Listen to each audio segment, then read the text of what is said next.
Merah pertumbuhan tahunan, yang biru pertumbuhan bulanan. Kan turun nih hijau, min 2,5. Kalau kita kaitkan dengan tema-tema deflasi segala macam, ini kan berarti juga ada potensi untuk tetap deflasi atau inflasi rendah. Si penjual sendiri mengira besok penjualannya akan lebih rendah daripada bulan ini. Karena sandang itu merupakan salah satu yang mengindikasikan gairah perekonomian. Nah, kebutuhan sandang itu kan kalau sudah tidak memiliki daya beli yang kuat akan termasuk yang terdahulu dikurangi. Maka penjualan sandang itu merupakan salah satu indikator ekonomi mikro yang bagus. Salah satu komen itu saya lihat yang mencoba membantah ketika saya mewartakan hal yang buruk, dibantah bahwa enggak, ini orang nonton konser aja tiket selalu habis, beli duluan impor. Yaitu konser itu salah satu produk dari barang budaya dan rekreasi. Bisa jadi di satu acara melimpah ruah, tapi di banyak acara lain landai atau bahkan merosot. Nah, beberapa pertunjukan di daerah itu malah tutup kan, misalnya kan. Penjualan berarti yang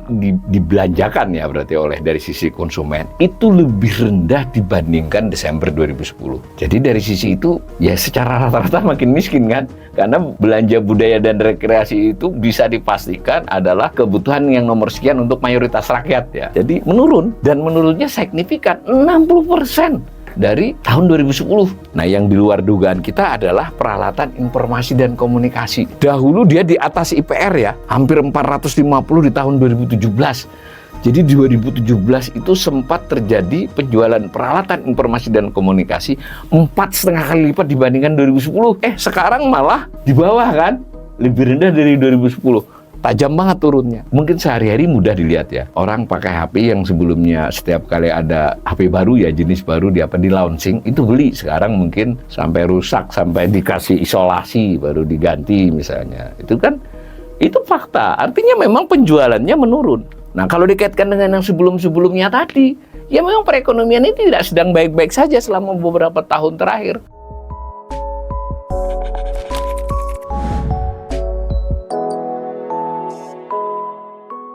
Bank Indonesia pada hari Rabu lalu merilis salah satu hasil surveinya ya, survei yang rutin dilakukan tiap bulan oleh Bank Indonesia, yaitu survei penjualan eceran. Jadi namanya survei penjualan eceran ya, komunikasinya itu selalu judulnya optimis ya.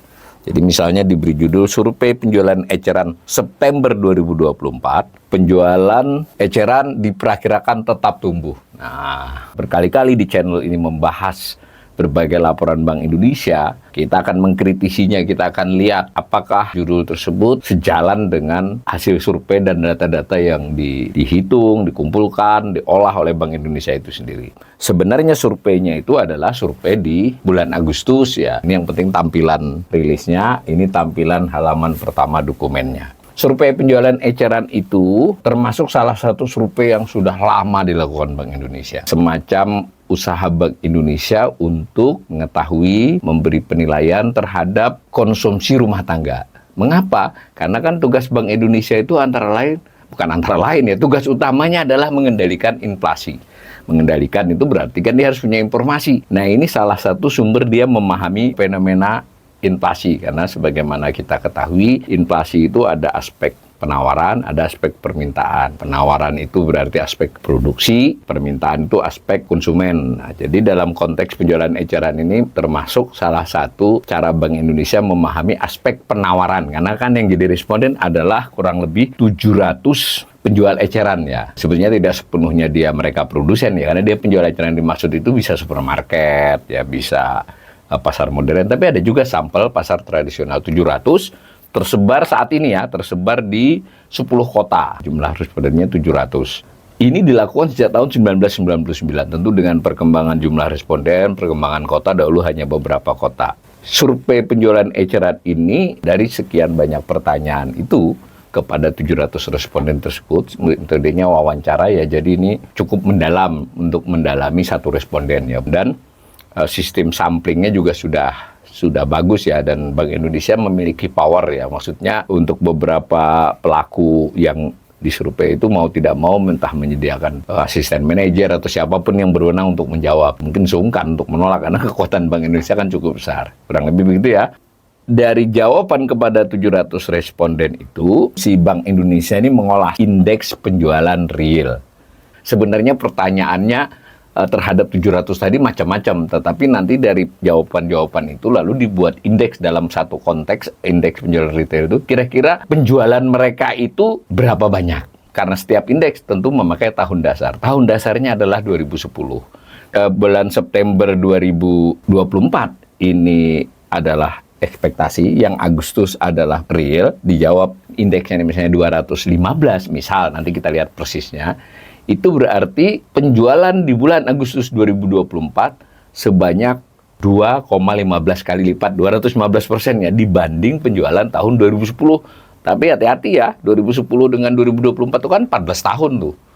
Lalu juga dari survei itu, Bank Indonesia menanya responden itu tentang ekspektasi. Ekspektasi itu perakiraan mereka. Kira-kira menurut responden, ya perusahaan A, perusahaan 1 sampai perusahaan 700, besar, sedang, kecil, yang bergerak di bidang penjualan eceran. Itu harga 3 bulan ke depan berapa? Harga 6 bulan ke depan berapa? Nah, seperti itu. Nah, begitu juga pertanyaan untuk bulan September, kira-kira bulan depan itu kamu bisa jual berapa? Kalau yang Agustus sekarang jual berapa? Kurang lebih semacam itu. Dari itu diolah. Maka banyaklah indeks yang ada di penjualan eceran. Nah, kita mau menyoroti tentang indeks penjualan real dulu. Nah, kalau dilihat indeks penjualan real bulan Agustus tahun 2024 ini besarnya 215,9. Jangan lupa tahun dasarnya adalah 2010. Berarti penjualan retail di tahun 2024 di bulan Agustus itu sebanyak 2,16 kali lipat ya, 215% dibandingkan tahun 2010. Di bulan September bagaimana? Ternyata responden menjawab di tahun di bulan September itu akan terjadi penurunan. Ini menarik ini ya. Jadi dari sisi kita nih September sudah lewat, tapi karena ini surveinya di bulan Agustus, nanti kita harus nunggu lagi karena survei diolah dulu. Dan biasanya cukup presisi ya. Jadi survei, saya sudah mengamati bertahun-tahun survei Bank Indonesia ini, ya ada sedikit meleset, tetapi kita berarti dugaannya responden di bulan September itu akan lebih rendah penjualannya dibandingkan bulan Agustus. Itu yang kita tangkap. Makanya tadi kita melihat judul tadi kan unik tuh. Kata Bank Indonesia, penjualan eceran diperkirakan tetap tumbuh. Tapi kalau berdasarkan bulan, maksudnya September dibandingkan Agustus sebenarnya turun. Nah, ternyata dimaksud tumbuh oleh Bank Indonesia itu dibandingkan September tahun lalu. Jadi pertumbuhan tahunan, masuk akal ya. Jadi hati-hati kita setiap kali baca pertumbuhan ini, makanya ada istilah pertumbuhan month to month dengan year to year ya. Ini judul Bank Indonesia itu mengutip perakiraan bahwa di bulan September akan tumbuh penjualannya sebesar 4,7%. Jadi September 2024 dibandingkan September 2023. Tapi kalau saya misalnya pembelajar ekonomi, bisa saja juga buat judul dengan data yang sama, penjualan eceran akan menurun di bulan September. Maksudnya menurun dibandingkan Agustus. Nah, silakan para pembelajar ekonomi menafsirkan itu. Nah, ini gambarnya, gambar indeks. Nah, ini gambar pertumbuhan. Merah pertumbuhan tahunan, yang biru pertumbuhan bulanan. Kan turun nih hijau, min 2,5. Nah, kalau kita kaitkan dengan tema-tema deflasi segala macam, ini kan berarti juga ada potensi untuk tetap deflasi atau inflasi rendah, dikaitkan dengan bahwa si penjual sendiri mengira besok penjualannya akan lebih rendah daripada bulan ini. Artinya ada aspek macam-macam pertimbangannya. Dari 700 responden, mereka menanyakan sekian ratus macam barang, lalu dikelompokkan menjadi 7 kelompok. Kelompok barang dan jasa, ada kelompok suku cadang dan aksesori, ada kelompok makanan, minuman, dan tembakau, ada kelompok bahan bakar kendaraan bermotor, ada kelompok peralatan informasi dan komunikasi, ada peralatan perlengkapan rumah tangga lainnya, lalu ada kelompok barang budaya dan rekreasi, lalu ada kelompok barang lainnya. Jadi 7 ya. 7, nah di antara barang lainnya, Bank Indonesia meng-highlight, menampilkan sandang. Jadi di masing-masing kelompok itu ada macam-macam ya. Kenapa sandang? Karena sandang itu merupakan salah satu yang mengindikasikan gairah perekonomian. Nah, kebutuhan sandang itu kan kalau sudah orang tidak memiliki daya beli yang kuat akan termasuk yang terdahulu dikurangi. Itu. Maka penjualan sandang itu merupakan salah satu indikator ekonomi mikro yang bagus. Mungkin untuk perbandingan di soal lain, misalnya semen gitu loh, atau penjualan motor mobil itu biasanya juga menjadi sesuatu yang menjadi sorotan. Dalam konteks survei Bank Indonesia ini sandang. Apa yang kita lihat dari 7 kelompok bulan September? Kita lihat Agustus dulu, karena September ini kan adalah perakiraan mereka, harapan mereka. Itu nampak suku cadang 122,4, makanan minuman 300,8, dan seterusnya. Totalnya rata-ratanya adalah 215,9. Rata-rata tertimbang. Bagaimana membaca indeks ini? Kalau kita baca yang ekstrim dulu, makanan, minuman, dan tembakau 300,8. Itu artinya penjualan makanan, minuman, dan tembakau di bulan Agustus 2024 itu 3 kali lipat dibandingkan penjualan Desember tahun 2010. 14 tahun ya, masuk akal ya. Karena makanan minuman ini nampaknya punya kecenderungan dari bulan ke bulan dan otomatis setahun ke tahun mengalami peningkatan, sesekali turun. Kita ambil contoh barang budaya dan rekreasi. Ini kita sudah berkali-kali ya membicarakan soal inflasi, soal penjualan eceran. Nah, di salah satu komen itu saya lihat yang mencoba membantah ketika saya mewartakan hal yang buruk, dibantah bahwa enggak, ini orang nonton konser aja tiket selalu habis, beli duluan impor. Yaitu konser itu salah satu produk dari barang budaya dan rekreasi. Bisa jadi di satu acara memang betul, ya, di satu acara tersebut melimpah ruah dan kelas tertentu, tapi di banyak acara lain landai atau bahkan merosot. Nah, beberapa pertunjukan di daerah itu malah tutup kan, misalnya kan. Dan harus lebih luas lagi juga. Barang budaya dan rekreasi itu ya termasuk pembelian aksesori, ya, lukisan kah, barang budaya juga dalam arti jasa ya, rekreasi, pergi-pergi maupun tadi pertunjukan.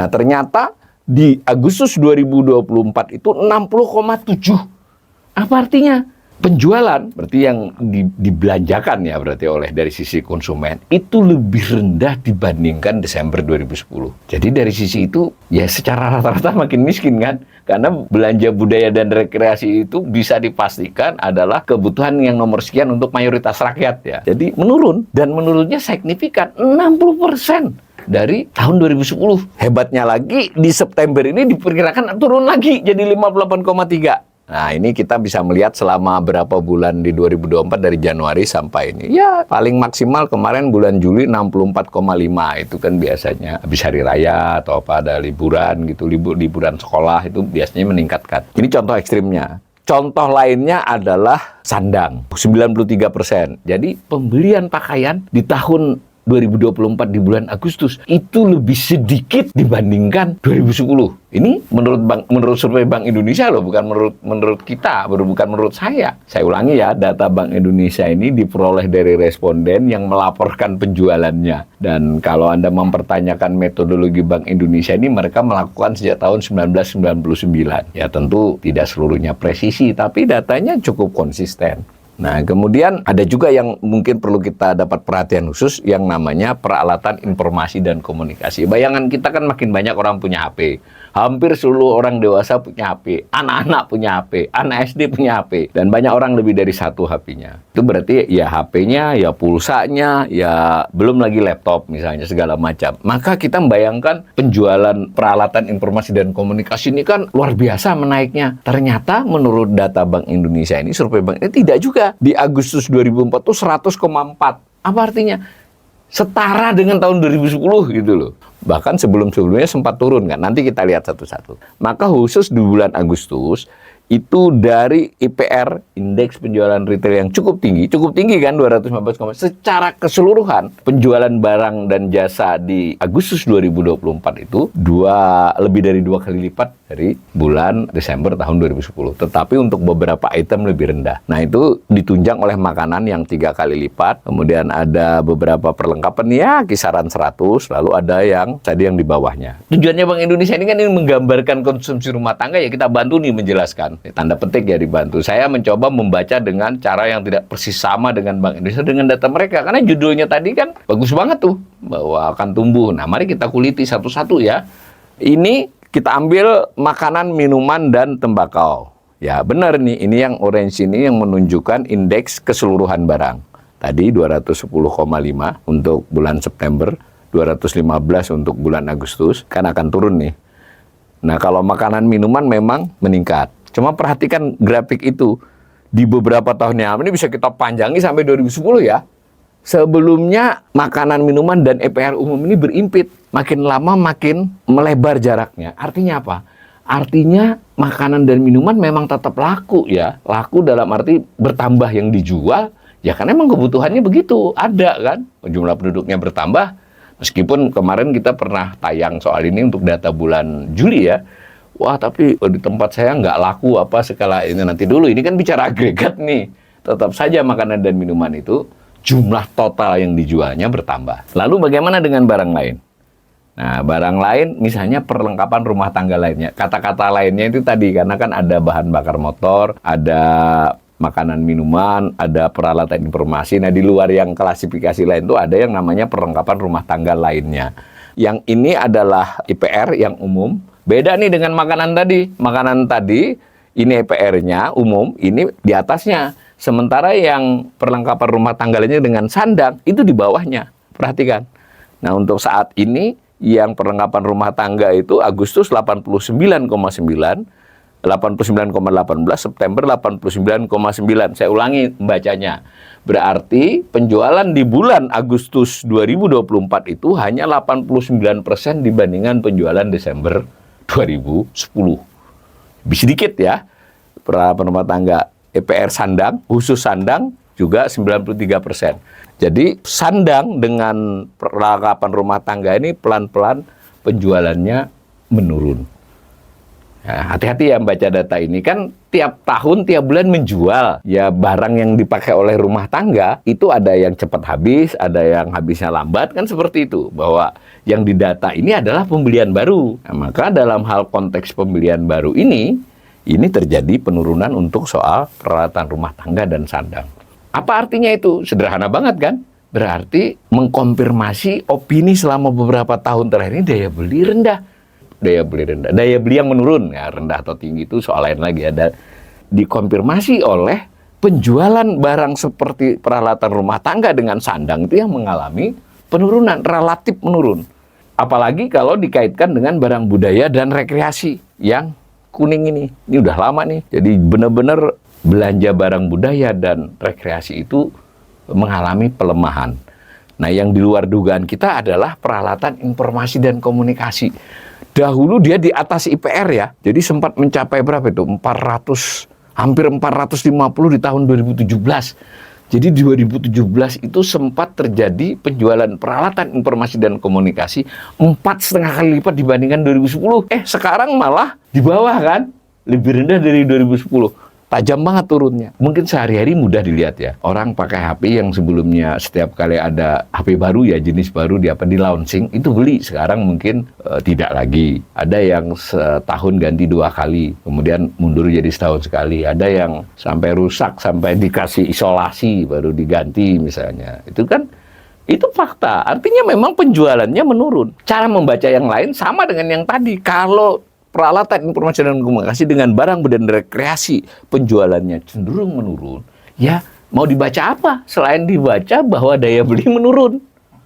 Nah, kalau dikaitkan dengan yang sebelum-sebelumnya tadi, ya memang perekonomian ini tidak sedang baik-baik saja selama beberapa tahun terakhir. Kalau misalnya kita kan pertumbuhan ekonomi yang tinggi, ya tingginya seberapa kan? Tingginya tetap 5%. Nah, 5% itu ditunjang oleh beberapa sektor yang tidak terkait dengan rakyat luas. Ya sebutlah misalnya batubara kah, hilirisasi kah, atau korporasi-korporasi jasa keuangan, jasa yang tidak langsung mendorong secara besar-besaran terhadap pendapatan masyarakat sehingga mereka mau melakukan pembelian terhadap barang-barang ini tidak terjadi. Jadi data ini harus dibaca dengan konteks semuanya, pertumbuhan ekonomi, kemudian dengan tingkat pengangguran penganggurannya kelihatan turun, tapi kan kita sudah pernah bahas, orang yang kerjanya asal-asalan makin banyak, yang penting berusaha. Ada juga yang sukses berusaha ya, sukses terus berusaha, itu yang banyak. Misal, ada juga pekerja yang penting ikutlah bapaknya, omnya, pak D-nya, bibinya, asal bekerja nggak digaji, nggak apa-apa, numpang makan saja. Itu terkonfirmasi oleh soal ini ya, oleh soal penjualan eceran ini. Nah, itu dari sisi barang-barang. Nah, kemudian angka 215 yang tadi akan turun 210, kemudian diklaim oleh Bank Indonesia ini masih akan tumbuh dibandingkan tahun sebelumnya. Itu tadi udah kita lihat, itu lebih ditunjang oleh makanan dan minuman. Yang lain-lain landai atau malah surut. Sehingga seluruh total penjualan seolah-olah naik. Kemudian penyebab lain dari sisi kota. ternyata beberapa kota itu menyumbang penjualan yang cukup besar. Ya, sementara beberapa kota lain justru tidak. Nah, itu ada berapa kota ini? Ada 9 kota yang menjadi amatan. 10 ya sebenarnya kalau dari data itu. Tapi saya ini cuma lihat 9, 1, 2, 3, 4, 5, 6, 7, 8, 10 maaf. Berarti ini bukan 9 kota, 10 kota sebenarnya. 3, 2, 2, 2, 1. Nah, ini kalau kita lihat 210,5 yang di bulan September, 215,9, ini terdistribusi aneh. 3 kota di bawah 100. Ini Jakarta 66,1 dan diduga akan turun 65,8. Lalu Semarang ini termasuk Purwokerto 64,4, 63,6. Lalu Banjarmasin 89, akan turun jadi 80,2. Saya ulangi, angka ini berarti dia lebih rendah dari Desember 2010, gitu loh. Ini menarik, Jakarta itu termasuk yang sudah berbulan-bulan ini sebetulnya kalau nanti ditarik garis itu selama beberapa tahun terakhir memang penjualan di Jakarta itu lebih rendah dari tahun 2010. Yang banyak menyumbang adalah Medan yang masih besar, tapi itu pun sedang mengalami penurunan. Yang lain lagi Surabaya juga sedang mengalami penurunan. Ini kalau kita olah sederhana, dilihat secara kasat mata, maka potensi di September 2024 itu tinggi, baik secara kota maupun secara komoditas. Meskipun dibandingkan September 2023 setahun yang lalu, menurut Bank Indonesia masih meningkat, tapi kan masih perakiraan. Nah, gitu ya. Nah, ada aspek lain di survei ini. Si responden 700-an itu juga ditanya, bagaimana kira-kira penjualan 3 bulan dan 6 bulan yang akan datang. Nah, ini gambarnya. Yang hijau menunjukkan 3 bulan yang akan datang, yang orange menunjukkan 6 bulan yang akan datang. Kalau kita lihat 3 bulan yang mendatang ini terjadi penurunan dulu, baru naik sedikit dari yang sekarang ya, dari Agustus nih, ini September, Oktober, November, Desember, 3 bulan kan, 1, 2, 3 ya. Ini kalau dilihat ada potensi lebih rendah kan. Nah, bahkan kalau 6 bulan ke depan itu mereka malah menduganya lebih rendah lagi. Jadi dari sisi ini tidak tampak optimisme penjual eceran ya. Meskipun bisa dijawab juga sih bahwa ini kan nilainya masih di atas optimis, masih 100-an lebih. Tapi tetap ada potensi penurunan. Itu dari sisi penjualan. Bagaimana dengan harga? Si penjual eceran ini menduga harga-harga itu kemungkinan stuck ya atau sedikit turun. Lihat hijau ini. Dan ini terkonfirmasi waktu mereka dahulu survei ini yang sama, tapi di bulan-bulan yang lalu ternyata benar dugaannya. Kan deflasi selama beberapa bulan terakhir. Ini bersesuaian dengan dugaan mereka. Cara membaca grafik ini. Berarti kan kemungkinan deflasi sekurang-kurangnya inflasi yang rendah masih berlangsung 1-2 bulan yang akan datang. Maka secara keseluruhan kembali mengkonfirmasi pelemahan daya beli. Sekedar refreshing, kita sudah pernah mengkaji juga soal inflasi. Jadi kaitkan nih antara survei penjual eceran ini, lalu hasilnya adalah indeks penjualan eceran, lalu ada juga hasil ekspektasi harga oleh penjual eceran. Nah, kalau kita lihat data inflasi, dikaitkan dengan data inflasi. Ini inflasi bulanan, yang kenapa sekarang ini disebut deflasi 5 bulan berturut-turut ya, 1, 2, 3, 4, 5. Bisa ya kebayang bahwa penjualan eceran yang landai itu tumbuhnya itu ya membuat mau tidak mau produsen, sebagian produsen tidak berani naikkan harga bahkan nurunkan harga. Ini konsisten dengan data inflasi bulan ke bulan. Begitu juga dengan inflasi tahun kalender. Tahun kalender itu maksudnya kalau sekarang bulan September, itu selama Januari, Februari, April, Mei, Juni sampai September itu sudah berapa inflasinya dari Desember 2023? 0,74 ya. Masih naik tapi tipis naiknya. Ini lebih rendah dari tahun-tahun sebelumnya. Jadi ada potensi dia sampai akhir tahun lebih rendah. Nah, dari sisi ini pengertian inflasi rendah tidak menggambarkan ekonomi yang baik tercermin ya. Bahwa kalau hanya harganya yang rendah, lalu oleh karena efisiensi, efektivitas, oleh banyaknya produksi barang, it's okay. Permintaan masih kuat. Ini enggak. Ini antara lain disebabkan oleh memang penjualannya melemah. Jadi maka berita deflasi itu bukanlah berita yang baik untuk saat ini. Nah, begitu juga kalau kita lihat yang tahunan. Bahwa tahun 2024 ini berpotensi sampai akhir hanya di kisaran 2% atau malah lebih rendah. Jadi bisa berpotensi menjadi salah satu tahun di mana inflasi paling rendah. Tapi saya ingin mengunci bahwa belum tentu juga demikian. Jadi bisa saja terjadi goncangan eksternal, terjadi kesulitan supply chain hingga kita mungkin nilai tukar. Ini umpama ya, biar kita punya gambaran bahwa trennya belum tentu mengarah begitu. Bisa saja terjadi inflasi yang di 2-3 bulan terakhir tiba-tiba naik akibat nilai tukar rupiah yang umpama melemah nih mencapai 17.000 kah, 18.000 kah, atau kembali ke 16,5 rata-rata. Lalu akibat perkembangan geopolitik dunia, maka impor kita juga sebagian impor jadi mahal karena beberapa kan memutar kan untuk menghindari daerah-daerah konflik. Sehingga harga-harga sampai sini itu bisa naik, harga yang menjadi bahan untuk produksi. Nah, pada posisi seperti itu keadaannya menjadi lebih rumit. Ini sekarang sudah nggak enak nih, ada deflasi, harga-harga cenderung turun atau hanya naik sedikit karena permintaannya kurang. Tapi barang ada. Nah, bisa di depan permintaan tetap lemah, tapi harga terpaksa naik. Tidak ada pilihan. Karena tadi nilai tukar, karena geopolitik, dan juga mungkin karena produksi pertanian kita juga tidak bisa didorong. Nah, itu keadaannya lebih buruk. Jadi inflasi, tapi daya beli nggak ada. Itu lebih buruk lagi. Mudah-mudahan tidak terjadi. Tetapi dari seluruh kajian kita, ini kan salah satu saja. Sebenarnya pemerintahan Prabowo harus mulai dengan sense of crisis. Bahwa keadaan 1, 2, 3 tahun terakhir ini, 1-3, bukanlah keadaan yang baik. Pasca COVID ya, keadaan yang memberikan indikasi-indikasi kurang baiknya dinamika perekonomian. Pertumbuhan ekonomi seolah-olah 5%. Tapi tidaklah ditunjang oleh sektor-sektor yang menyerap tenaga kerja banyak, yang berdampak luas. Jadi ditunjang oleh sektor-sektor yang elitis lah kalau dalam bahasa sosial. Sehingga tidak berdampak tumbuh segitu itu. Kemudian juga indikasi kelas menengah yang turun jumlahnya. Terindikasi juga oleh ini tadi kan, oleh survei penjualan eceran yang landai seperti itu untuk komoditas-komoditas yang mestinya meningkat. Begitu juga dengan data deflasi yang tidak bisa lagi disikapi sebagai karena hebatnya pemerintah mengendalikan inflasi, tapi lebih karena ada sesuatu yang tidak baik di dalam perekonomian.